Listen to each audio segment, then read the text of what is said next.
Merci beaucoup, Smaël Chergui, mon frère et ami, de te retrouver ici en ces qualités.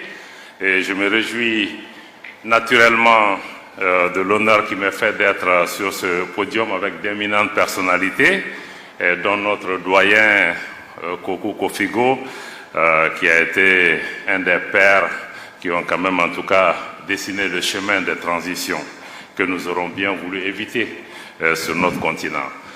De prime abord, permettez que je puisse, au nom des plus hautes autorités du Mali, saluer le président Faure Ezosimna Gnassingbé, président de la République togolaise, le gouvernement togolais pour cette belle initiative de nous convier ici à Lomé, comme vous le dites si bien, capitale du dialogue, de la tolérance, de la paix et de la réconciliation, fidèle à la tradition qui a été fixée depuis des années par ce pays. Je pense que c'est vraiment très important de se trouver ici. Je voulais en particulier saluer l'activisme, j'allais dire le dynamisme de notre frère Robert Dussé, qui porte brillamment, mais aussi éloquemment, avec efficacité et discrétion, la voix du Togo, mais pas seulement l'action du Togo au plan international. J'ai vu beaucoup de collègues ou d'intervenants hier qui se sont interrogés si c'est un forum de plus ou un forum de trop. Moi, je n'ai aucune inquiétude à ce niveau parce que ce forum n'est pas venu par accident, parce que le Togo est en train de faire ce que le forum envisage comme approche, comme vision pour notre continent. Donc le forum s'inscrit dans le cadre d'une action existence. Et ce que le Togo nous demande juste de faire la diplomatie, de promouvoir le dialogue pour résoudre nos problèmes. Ça peut paraître trivial ou basique, mais je pense que c'est important si on se rappelle le contexte dans lequel nous sommes dans notre région aujourd'hui, où les chefs d'État du Mali, du Burkina, du Niger, de la Guinée, leurs ministres des Affaires étrangères sont interdits de voyager dans la région. Même dans les pays en guerre, ou les pays qui se font la guerre, je crois que les ministres des Affaires étrangères doivent voyager pour résoudre. Comment nous pouvons résoudre les problèmes si on nous empêche même d'aller parler dans les pays voisins? Et à contrario, la CEDEAO veut envoyer des émissaires dans nos pays. On dit non, ce n'est pas acceptable. Si nous, on ne peut pas aller, vous n'allez pas pouvoir venir. Parce que le dialogue, c'est à double sens. Et même dans notre tradition africaine, mais pendant les guerres, les griots à l'époque étaient ceux qui étaient autorisés à parler. Donc je crois que ça peut paraître basique ou trivial, mais on n'a pas encore compris que les problèmes dans lesquels nous sommes confrontés, il faut que nous parlions, il faut que nous dialoguions, et que là où le Mali a trébuché aujourd'hui, d'autres pays peuvent tomber dans le même problème. Donc je crois que je voulais vraiment rappeler ça et rappeler l'importance de ce forum. Sur le thème, Smaël, je pense que tu as déjà touché à beaucoup de ces questions. Quel peut être le rôle des organisations régionales pour pouvoir accompagner les transitions? Je crois que ça veut dire qu'on a déjà un grand défi si nos organisations n'arrivent même pas à organiser le dialogue, n'arrivent même pas à nous parler, n'arrivent pas à jouer leur propre rôle pour pouvoir vraiment souder le monde. Mais moi, j'allais même dire que quel peut être le rôle des organisations régionales pour éviter même qu'on ait les transitions ou les changements anticonstitutionnels? Parce que c'est ça, on est en train de traiter la maladie, on n'est pas en train d'agir sur les symptômes. Et par rapport à cela, je veux mettre 2 points d'entrée de jeu. C'est d'abord pour dire que le multilatéralisme, il faut le comprendre, reste et a un rôle important et essentiel à jouer dans la recherche de la paix, aussi dans la recherche de la sécurité. Le deuxième élément, c'est de comprendre que pour nous tous, l'intégration régionale, la coopération régionale demeure aussi des moyens essentiels pour renforcer la solidarité entre nos pays, parce que la façon dont nos organisations agissent aujourd'hui, ce n'est pas dans le sens de la solidarité. D'ailleurs, elles sont même dans certains cas en train de tuer la solidarité. Donc, nous devons continuer à transformer nos organisations pour qu'elles deviennent de véritables organisations des peuples pour continuer à promouvoir non seulement la solidarité, la paix, mais aussi la prospérité. Parce que quand je vois le nombre de jeunes gens qu'on a aujourd'hui dans cette salle et tous ceux qui sont dehors, ce qu'ils attendent de nous, c'est qu'on leur apporte des réponses. Parce que si nous apportons des réponses à ces jeunes gens, nous n'aurons pas besoin d'équiper nos armées pour faire le maintien de la paix tel que nous sommes en train de le faire aujourd'hui. Nous devons aussi avoir ces populations à l'esprit. Comment nos organisations peuvent répondre aux aspirations de nos populations? Je pense que tant qu'on n'a pas répondu à cette question, elles ne pourront pas être utiles pour ce qui concerne les processus de transition. Donc, par rapport à cette introduction, je peux dire que le constat est amer, pour commencer. Et amer parce que nous faisons face à une double crise. Parce que vous avez parlé pas seulement des organisations régionales, mais aussi des organisations internationales. C'est pourquoi je dis que nous sommes dans une double crise. Premièrement, nous sommes dans une crise du multilatéralisme. Parce que nos organisations internationales, les Nations Unies et toutes les organisations qui sont affiliées, le Conseil de sécurité, sont aujourd'hui incapables de résoudre les problèmes. Le Conseil de sécurité est bloqué aujourd'hui. Même pour faire un communiqué sur l'attaque du bateau Tombouctou au Mali, qui a fait près d'une 60aine de morts, le Conseil de sécurité a été incapable de trouver un consensus pour faire un communiqué. Vous vous imaginez pas que c'est sur la question de la Palestine qu'il va pouvoir trouver. Donc nous sommes dans une crise du multilatéralisme. Et ce multilatéralisme n'a pas permis de répondre aux défis, par exemple, du Mali, où nous sommes face au terrorisme. On nous propose une opération de maintien de la paix dans une zone où il n'y a pas de paix à maintenir. Pendant 10 ans, on a entretenu la menace. Mais elle n'était pas adaptée. Au Sahel, c'est pareil. La situation en Ukraine, la situation en Palestine, comme je l'ai indiqué, dans tous ces cas, comme Chergui l'a indiqué, nous sommes dans une crise de la gouvernance mondiale qu'il faut revoir pour qu'elle soit plus représentative, plus démocratique, plus juste, plus équitable. Parce qu'on ne peut pas aujourd'hui demander au pays d'avoir la démocratie en interne et que les relations internationales ne soient pas elles-mêmes démocratiques et qu'un groupe réduit, un club de pays puisse diriger le monde en laissant la majorité des forces économiques, sociales, politiques qui ont émergé aujourd'hui. La situation géopolitique mondiale s'est totalement transformée, mais cette réalité n'est pas reflétée. C'est pourquoi le système multilatéral aujourd'hui, qui nous accuse, nous, régime en transition, de ne pas être légitime, mais ce système même n'est pas légitime, parce qu'il ne reflète pas la réalité géopolitique mondiale. Donc nous sommes dans cette crise, mais par rapport à ça aussi, je voudrais avoir un son un peu différent. Parce que beaucoup disent, oui, il faut que l'Afrique soit au Conseil de sécurité, il faut que l'Afrique soit mieux représentée. Ce qui est vrai. Mais moi, je veux mettre l'accent sur le fait que l'Afrique ne doit pas être là en nombre, mais en qualité, en substance. Parce que si nous avons une Afrique qui vient pour être traînée par d'autres puissances, être une chair à canon qui est répartie entre les puissances, non. Si l'Afrique vient, quelle est sa valeur? Quelle voie différente elle apporte? Parce que nous, dans le cas du Mali, on a vu beaucoup de pays africains au Conseil de sécurité ne nous soutiennent pas. Ils n'apportent même pas une approche différente. Ils votent avec nos ennemis, souvent. Donc je pense que s'il y a une Afrique qui doit avoir la place, il faut que ça soit vraiment une voie différente, mais aussi une voie de plus. Si l'Afrique n'apporte pas son identité dans la gestion des affaires mondiales, je pense que ça ne sert à rien d'être content que l'Afrique est autour de la table, mais elle est autour de la table pour faire quoi?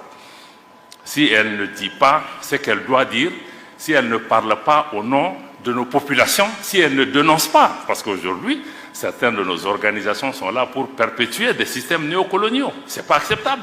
Ce n'est pas pour ça qu'on les a établis. Donc je pense que, donc ça c'est le premier point, la double crise multilatérale et aussi l'instrumentalisation de ces organisations internationales, y compris au niveau du Conseil de sécurité ou d'autres organisations. On a vu, la Libye a été attaquée avec une autorisation du Conseil de sécurité des Nations Unies. 10 ans après, on a le problème, ça a déstabilisé tous nos pays. Donc souvent, on se demande si ces organisations même ne sont pas là pour maintenir, entretenir la menace, pour justifier leur existence et voiler leur inefficacité souvent. Et aussi, tout le monde a dénoncé ici depuis la politique de 2 poids 2 mesures enlève la crédibilité à ces organisations. Quand on parle aujourd'hui des droits de l'homme, bon, c'est devenu une religion. C'est devenu une religion. Quand il y a un petit problème qui se passe au Mali, on dit oui, il faut appeler la Cour pénale internationale. Mais en Palestine, ce qui est en train de se passer, ce n'est pas le droit de l'homme. Où est la Cour pénale internationale? Où sont ces donneurs de leçons? Où sont ces pays qui se disent champions des droits de l'homme, qui eux-mêmes soutiennent ce qui est en train de se passer? Je peux donner d'autres exemples par rapport aux droits de l'homme. Est-ce que c'est ça le droit de l'homme? La politique de 2 poids 2 mesures. Si je suis ami avec quelqu'un, je ferme les yeux. Non. Donc ce ne sont pas les principes. Et ça enlève le truc. Même la démocratie. On nous accuse des 1000 noms d'Israël, mais en réalité, ceux qui prétendent promouvoir la démocratie, ce n'est pas la démocratie qui est en question, ce n'est même pas l'intérêt de nos pays. C'est leurs propres intérêts. Parce que quand vous voyez que quand la démocratie ou les institutions sont menacées dans le pays, en fonction du fait que ce pays est avec moi ou n'est pas avec moi, ou les nouveaux gouvernements sont avec moi, je me prononce. Est-ce que c'est ça la démocratie? Donc nous-mêmes, nous devons pouvoir vraiment prendre ces questions. Donc je voulais dire que le système multilatéral, sur cette partie de la double crise, est incohérente et inconséquente par rapport aux réponses à nos questions. Maintenant, la deuxième partie de la double crise, c'est maintenant la crise de nos organisations régionales. Ce qui est vraiment le point sur lequel je voudrais pouvoir inviter la réflexion. Je pense que Cher Guy a beaucoup parlé de cette question. Naturellement, aucun de nous n'est satisfait. Nous, régime en transition, ni les autres, par rapport à la réponse qui est apportée à cette question. La première chose, c'est de mettre l'accent sur l'incapacité de nos organisations à anticiper, à prévenir et à agir en amont. Ismaël a touché sur la question. On dit early warning, early warning. Non, ce n'est pas early warning. Tout ce qui s'est passé au Mali, au Niger, au Burkina, en Guinée, mais on a vu venir, on n'a pas besoin d'être savant. Qu'est-ce qui a manqué? Mais il n'a rien fait, il n'y a pas eu d'action. Et parce que dans nos pays, bon, on est très prompt à agir quand des gens prennent le pouvoir par des coups d'État ou autres. Mais qu'est-ce qu'on fait des présidents qui sont assis et qui posent des actes qui créent la tension dans leur pays, qui manipulent les constitutions, qui manipulent les organes judiciaires, qui créent l'instabilité dans leur pays, qui empêchent aux gens d'être candidats à des élections, etc. Qu'est-ce qu'on en fait? On regarde. Maintenant, quand il y a un changement, je connais même les playbooks de ces organisations. Tout le monde s'élève, mission, on fait 10 sommets qui n'aboutissent à rien. Donc je pense que ça, notre incapacité à anticiper et à répondre est un problème. Et aussi l'absence de solutions adaptées à ces changements anticonstitutionnels. Parce qu'on a l'impression que, comme les anglophones le disent, one size fits all. Quand il y a un problème au Mali, quand il y a un problème au Gabon, quand il y a un problème au Tchad ou ailleurs, on a la même solution. On a le même remède pour toutes les solutions. Est-ce qu'on peut être un peu plus créatif, que ce forum nous aide aussi à avoir du recul, à se dire que oui, chaque situation est peut-être différente. Les pays, le Mali, le Niger, le Burkina font face à une situation sécuritaire extrêmement compliquée, extrêmement difficile, et où des pays ont perdu 40 à 50% de leur territoire face à l'insécurité.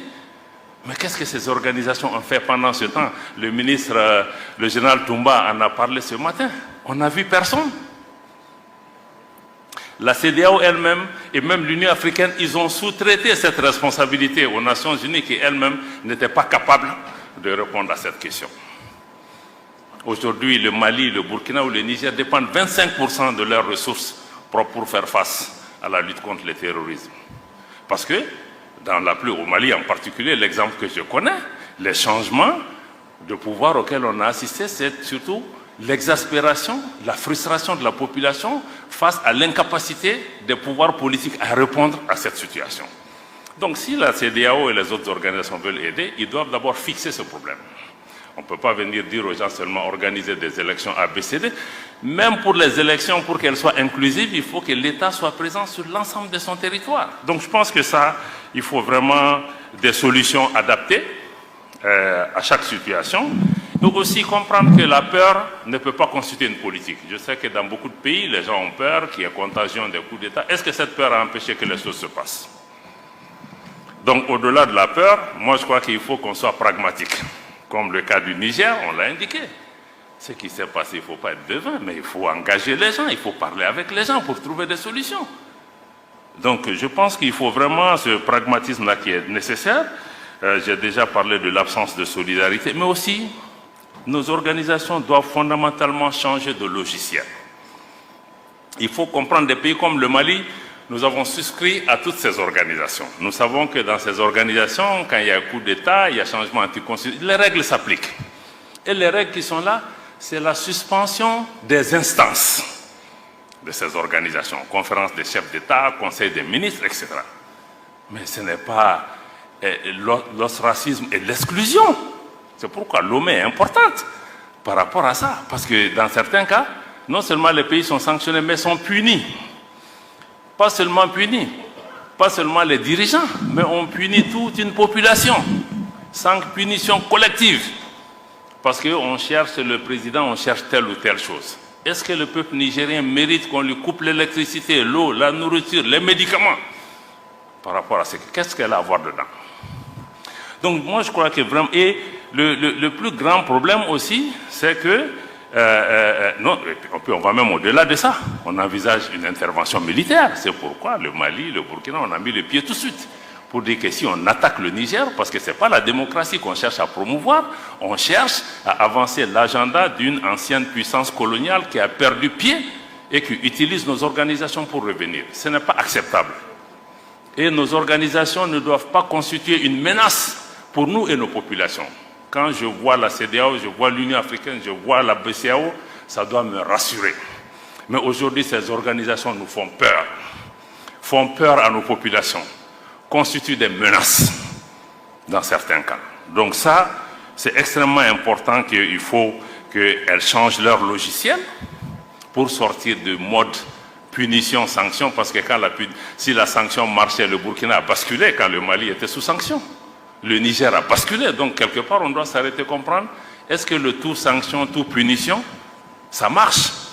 Et même la punition aussi a des conséquences durables, parce qu'aujourd'hui, parce qu'on ferme les frontières, on fait tout ce qu'il faut, mais ce ne sont même les fermetures des frontières, nos populations, ça brise l'élan de solidarité de nos pays. Donc il faut vraiment que nous comprenions ça. Deuxièmement, je vais insister sur le fait que quand nous sommes dans des organisations, mais les organisations sont bâties sur des traités, sur des textes auxquels nous avons librement consenti, y compris en abandonnant notre souveraineté.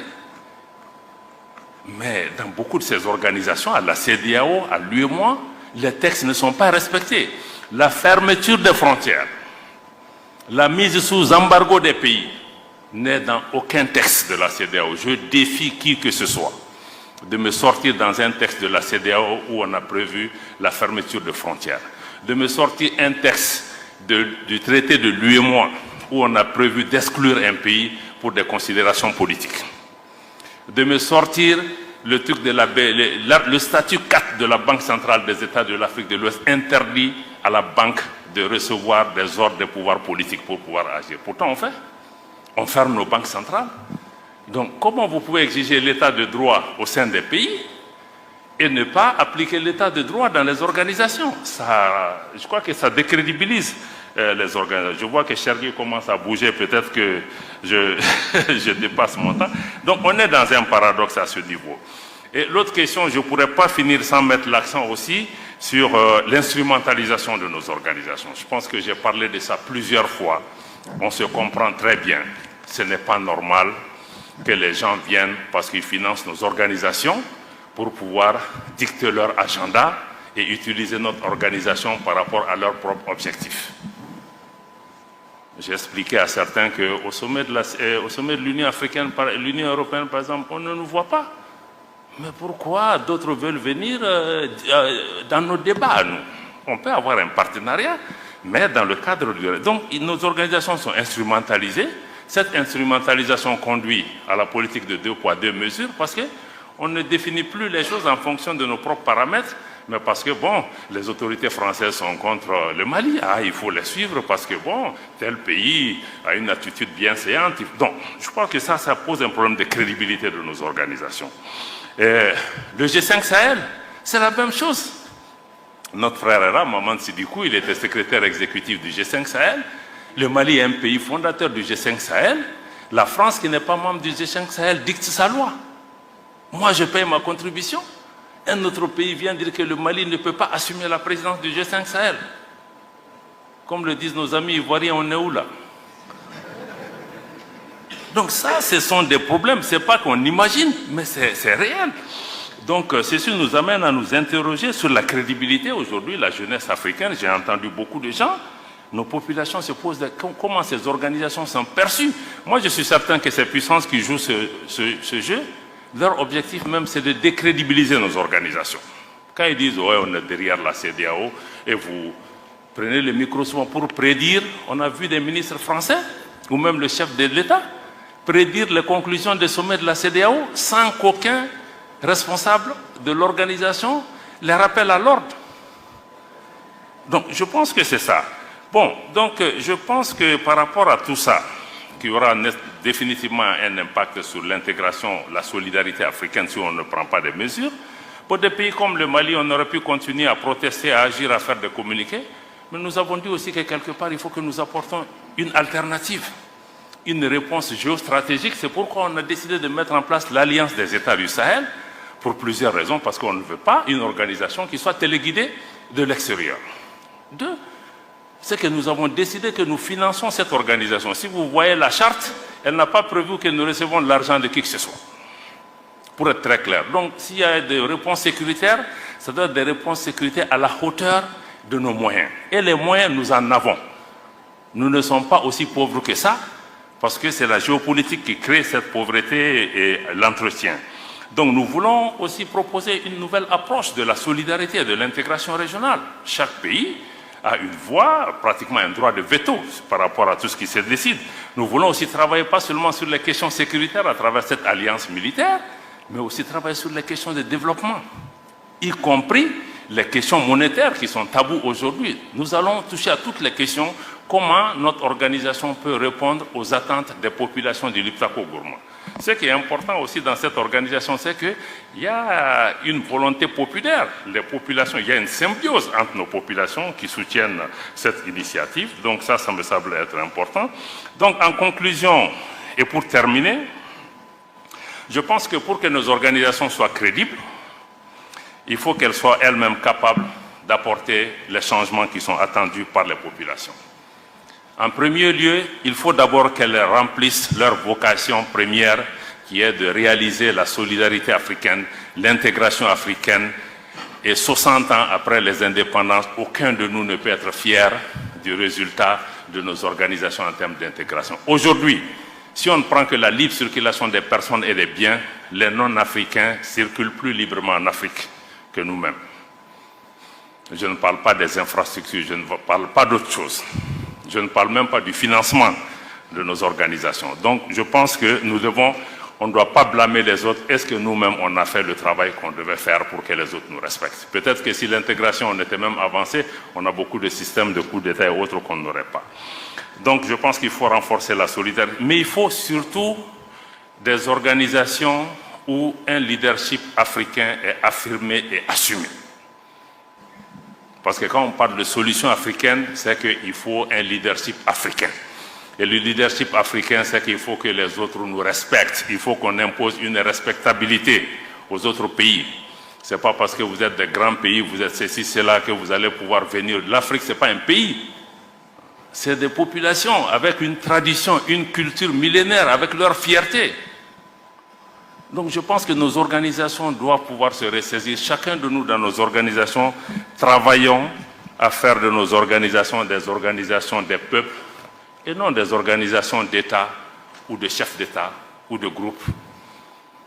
Je pense que tant que nous n'allons pas dans cette direction, nous aurons toujours des problèmes parce que nos populations ne sont pas impliquées, que souvent même les chefs d'État et nos leaders n'arrivent pas à tenir face à cette ingérence extérieure. C'est ce que je voulais partager avec vous en restant à l'écoute pour les questions qui peuvent venir, mais je crois qu'il faut que nous-mêmes nous posions les bonnes questions, mais tout ce dans quoi nous sommes les premiers responsables. Merci.